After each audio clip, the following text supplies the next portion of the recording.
So we're doing this one a little bit differently today. I don't have internet in my house right now, but what you're seeing here is probably 300 pounds of beef that I've had to throw away out of my freezer. Beef and pork. It could be a lot worse than that. I have a lot more than that in my freezers, but things were packed so tightly that it was mostly fine. The Bower was only out for 3 days, but I still lost a lot. That garbage can barely be moved. Here you're seeing my storm shelter. You're seeing the my old little charcoal grill, and just a lot of personal property destroyed by this tornado. Sorry for the garbage tier film quality here, but I'm working with a pretty low quality camcorder. There's the grill that I use for everything. It works fine. I've tested it. That's my brand new Pit Boss that I got like a couple weeks ago.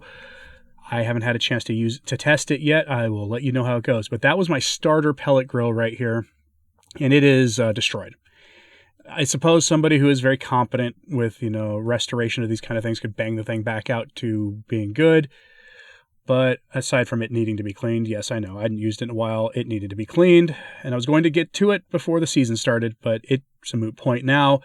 It doesn't seal. In fact, inside, you can't really tell from that footage, but the pellet hopper there had been breached also, and the pellets in there were destroyed. Gonna miss that little guy. We got through Thanksgiving together without a functional kitchen, which is another story in itself. So lesson, of course, here in all of this, and that's proper prepping.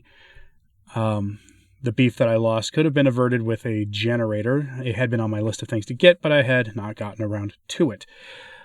And now they're kind of hard to come by in my area. I'm thinking about what kind of generator to get. I'll take suggestions from people.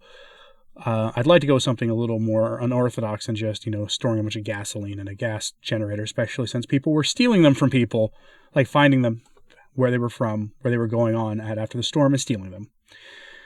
So here we have the high school that I live nearby. This is a week. This footage, by the way, is all a week after the storm. So a lot of the cleanup has already happened. By the time you're seeing this, power has been restored, but not internet. I can use my cellular phone as a mobile hotspot. That's the only way I'm able to upload anything. It takes me hours to upload a normal video using a mobile hotspot. Such is life. This is, again, a week later, so a lot of the damage to the high school has already been taken care of. The stadium there, I think it was their football stadium, had been basically annihilated. But as you're about to see here, my wife doing the camera work here, her hands are no more steady than mine when it comes to this stuff with a cheap camcorder. But that building there had been sort of a school for people who were coming back or were troubled students, and it was destroyed, as were the school's various warehouses for various different projects, and their little music school there, gone, just destroyed.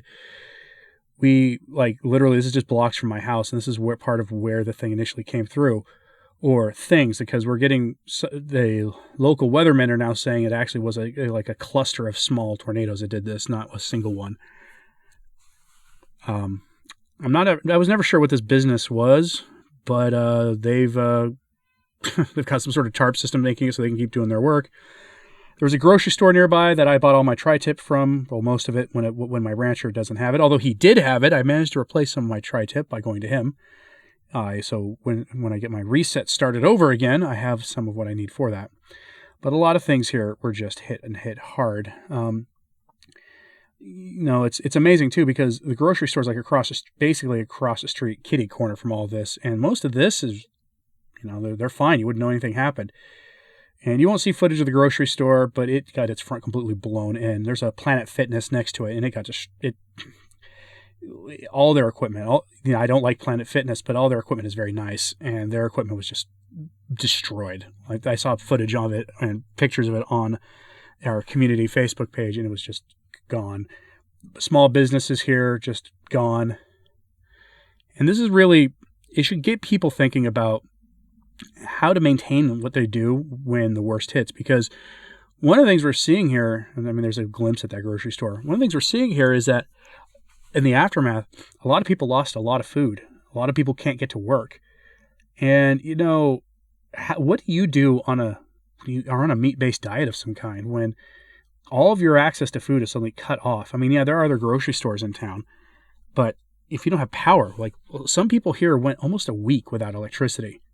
What are you going to do? Carnivore Crisps came in clutch for me during this. I said that in an Instagram video that I did. Link in the description if you want to pick some Carnivore Crisps up. They're shelf stable until you open them. They were magnificently helpful during this. But what does the typical person do if you don't have electricity?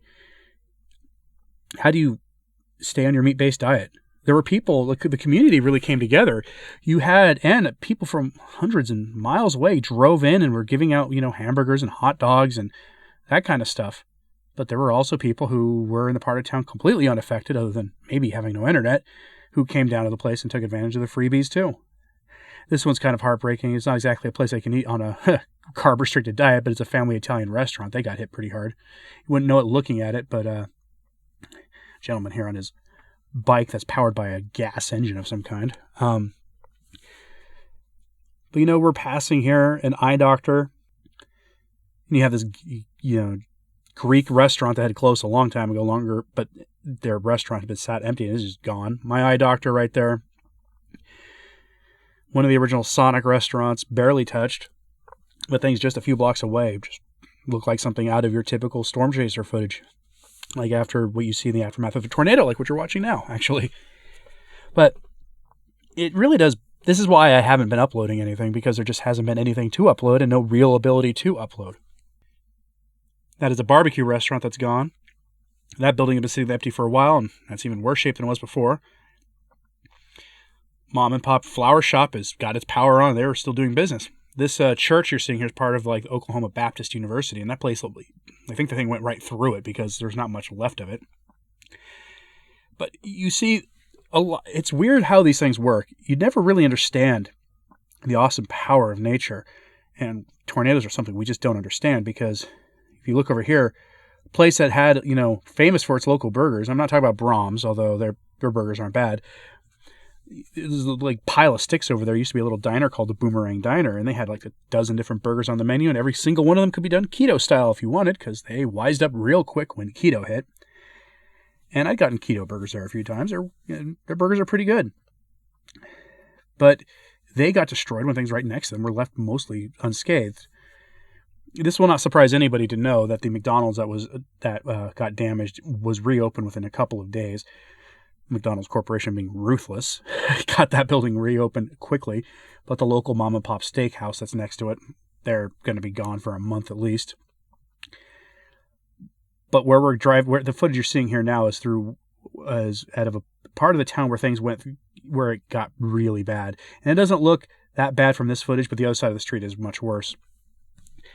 But these things, they come out of the blue, right? I remember that day, my wife and I started our day going to get dinner because, I owed my wife a birthday dinner because we couldn't go.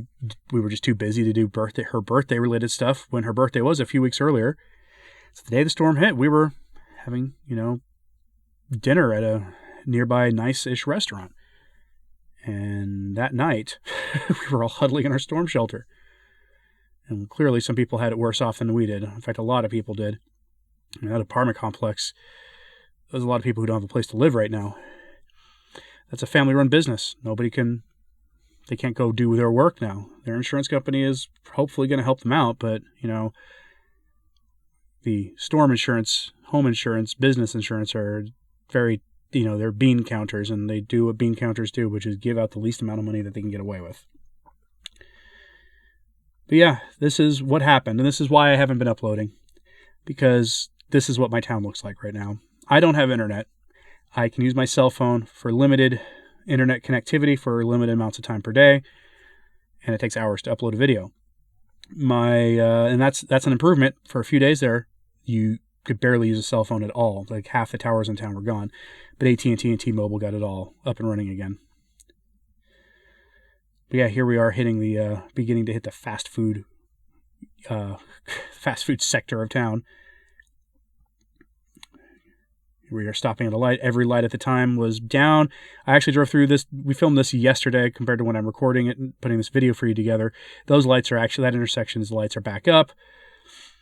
McAllister's Deli, not a keto-friendly place in the slightest. Neither is Mazzio's Pizza. They have chicken wings, but I think they put flour in their sauce, if not on the wing itself. But yeah, a lot of livelihoods destroyed. And it should get you thinking, because no matter where you live, there's always like some kind of natural disaster that can upend your life wherever you live. I'm from the West Coast originally, and where we were living in constant fear of moderate earthquakes, let alone the big one, which is due, way overdue if the geologists have anything to say about it. And it should get you thinking, what is your plan? Do you have a backup plan for when this kind of thing happens? If you have a suggestion for a generator, especially if you could think of one where that's like battery powered that can be solar charged, if you know of a good one like that, let me know.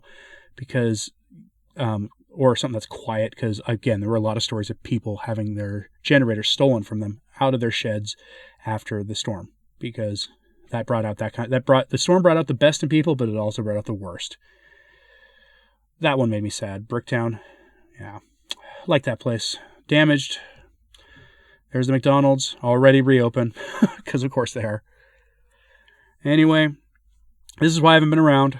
When my internet comes back, I will try to have some regular content.